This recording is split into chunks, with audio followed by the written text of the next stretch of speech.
el 12 de febrero y ese mes que transcurrió para la publicación del trabajo del que habla, que por cierto ganó premios internacionales por su rigurosidad y por lo que significó el trabajo, en ese tiempo hubo que generar noticias y hubo que hacer trabajo periodístico para contar. Y esa difusión de información fue la que de alguna manera armó en el consciente y en el inconsciente colectivo una evolución de la noticia hasta convertirla en verdad para que al final que se validó luego con la publicación de este trabajo. Y aquí es donde entra mi nueva pregunta.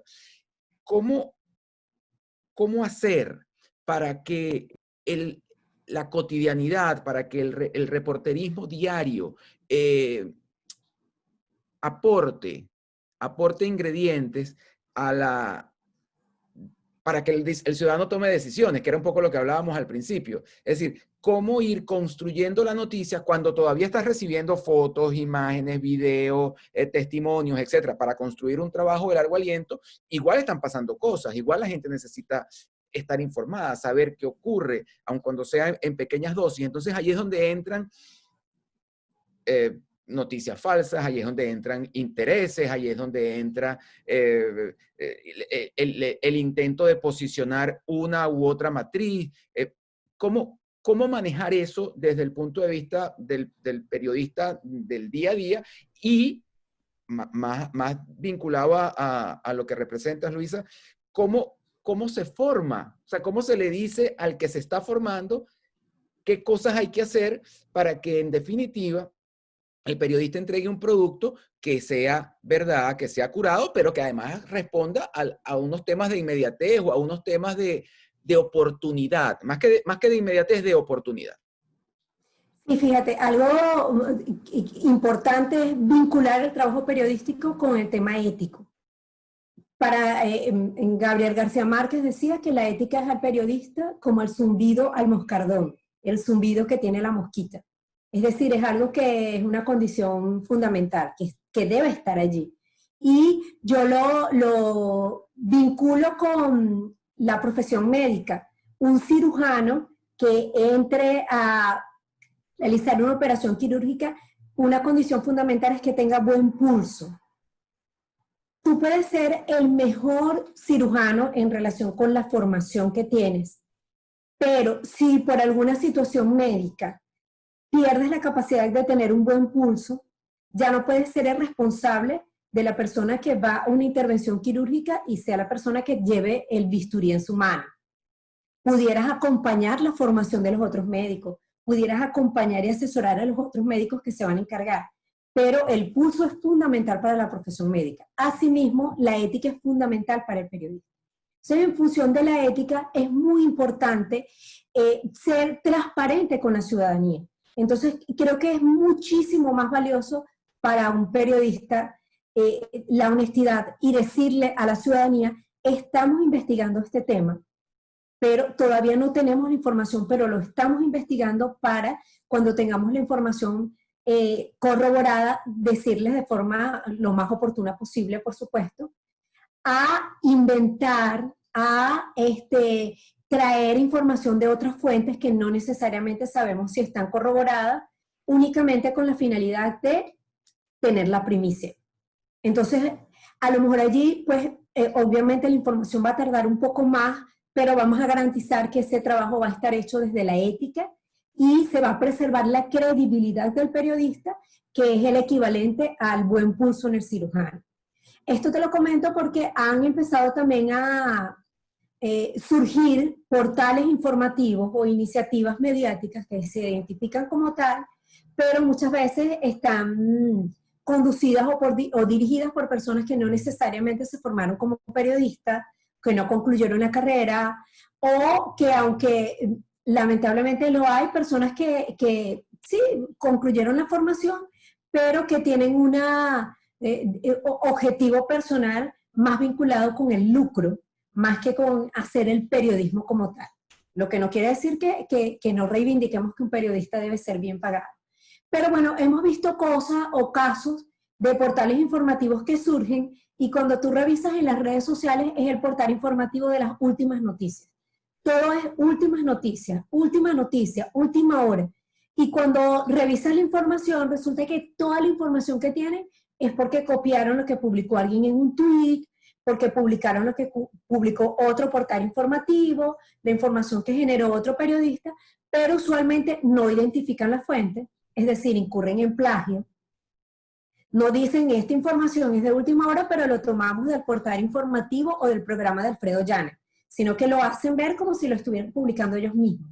Entonces, este tipo de personas que suelen incurrir sistemáticamente en errores, pero que por otro lado suelen posicionarse muy bien en relación con el número de seguidores por esa tendencia a el batacazo, como decimos acá en Venezuela, la noticia de última hora, el tubazo, pues sí logran posicionarse y tener muchos seguidores, pero no necesariamente siguen estándares de calidad. De hecho, ha habido momentos en el que grupos de periodistas en Venezuela han protestado públicamente algunos de estos portales o algunas de estas personas que sí, que no solo, como te digo, dan el tubazo, sino que roban información de otros. Otro elemento importantísimo al momento de informar, al momento de esa espera mientras se dan las investigaciones de largo aliento, cómo informar a la ciudadanía. Yo creo que precisamente uno de las cosas que se pueden hacer muy importante es darle rostro a la noticia. ¿Qué pasa? Muchas veces el periodismo, lamentablemente, porque hay de todo, hay periodismo muy bueno, hay otro periodismo que pues a lo mejor tiene algunas fallas, pero recuerdo que en algún momento, hace unos 10, 15 años, tú preguntabas internacionalmente sobre el periodismo de investigación en Venezuela, era muy escaso. Y cuando preguntabas cómo definirías el periodismo venezolano, es un periodismo de declaracionitis. ¿Cómo es eso? Que lo que hace es las declaraciones. El ministro dijo tal, el funcionario tal, pero no había una corroboración independiente, no había una contextualización. De hecho, en mi caso me tocó presenciar en primera persona cómo periodistas llegaban al sitio y llegaban poniendo la grabadora o poniendo la cámara y preguntaban, ¿cómo se llama esta persona? ¿Quién es este? ¿Y qué fue lo que dijo? Bueno, chao, yo me voy porque tengo otra pauta.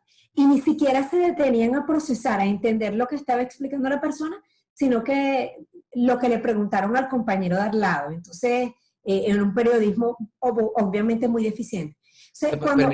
Luisa, permíteme hacer un inciso para reivindicar entonces unos ejercicios de periodismo de investigación muy interesantes que se han realizado en Venezuela, bueno, desde las plantas televisivas que en su momento desarrollaron, incluso RCTV desarrolló la unidad de investigaciones especiales, bueno, con una cantidad de programas, algunos más de espectáculo que de noticias, pero siempre apuntando pues, al caso de Alerta o programas de ese corte. Cuando Lea Santo Domingo regresó de su pasantía en Chicago, trajo un poco esa visión y primero lo hizo en Alerta en RCTV y luego en exclusiva en Venevisión, luego Expediente con Francisco Olivares en El Universal, en Radio Caracas Radio y en Radio Caracas Televisión, intentando reivindicar el periodismo de investigación y estas unidades de investigación que se generaron.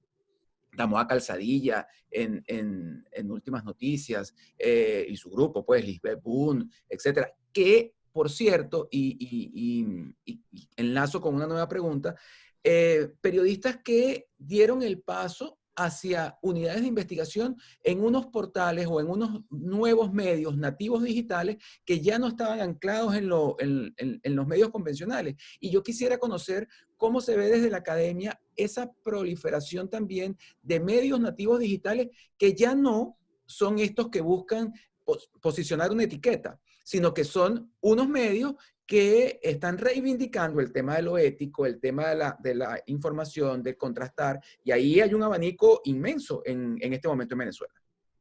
Sí, te cierro por un momentito con la idea que venía y luego abordamos ese tema que es muy interesante.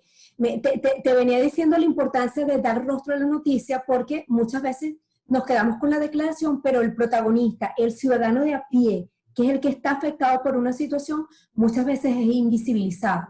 Entonces, una manera de no dejar pasar tanto tiempo es darle rostro. ¿Quiénes son las personas?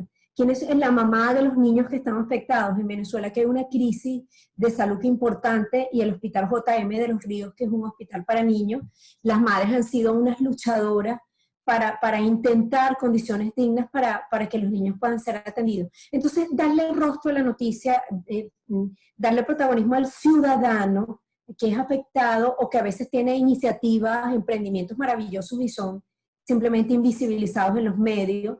Yo creo que es otra forma muy importante de no dejar pasar tanto tiempo. Y otro elemento muy importante, Alfredo, es ver el contexto y ver qué está pasando más allá de la noticia que está ocupando como los primeros lugares. Y te pongo un ejemplo. En Venezuela sigue la situación del COVID-19. De hecho, en las 2 últimas semanas se ha duplicado el número de casos desde que inició el confinamiento en el mes de marzo. Es decir, este tema sigue siendo una noticia. Pero después de meses de una escasez severa de gasolina, en Venezuela, que era un país productor de gasolina, han traído una gasolina importada de Irán y se ha anunciado un plan para distribuir que no ha sido muy efectivo. Hay personas que han contado testimonios de más de 40 horas en cola, en fila, sin poder surtir, sin poder colocar, gasolina en sus vehículos. Entonces, el tema de la gasolina comenzó a cobrar importancia, a ocuparse y se ha invisibilizado muchísimo el tema de lo que está pasando con el COVID-19. Entonces yo creo que es importante no perder la perspectiva, ver qué otros temas están ocurriendo que son importantes, que tienen trascendencia y que impactan a los ciudadanos. Es fundamental. Otra cosa, y con esto te cierro este ejemplo, con este ejemplo cierro esta parte, en Venezuela están comenzando a resurgir enfermedades que estaban erradicadas.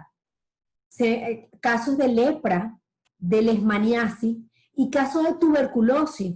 Reconocidos y calificados médicos, epidemiólogos e infectólogos están advirtiendo sobre el número de casos de tuberculosis en el país y están falleciendo diarios personas por tuberculosis. Y esta información está casi que invisibilizada en los medios de comunicación. Entonces allí es donde es necesario como un llamado de atención a mirar el contexto, no quedarnos solo con la noticia que está haciendo como la protagonista, entre comillas, sino...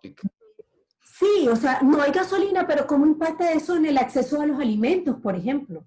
¿Cómo impacta eso en el interior del país? ¿O qué está pasando con otras situaciones de salud que se están dando? Creo que son importantes. Y te ponía el ejemplo de la tuberculosis porque de verdad que es muy preocupante y ha estado casi invisibilizada.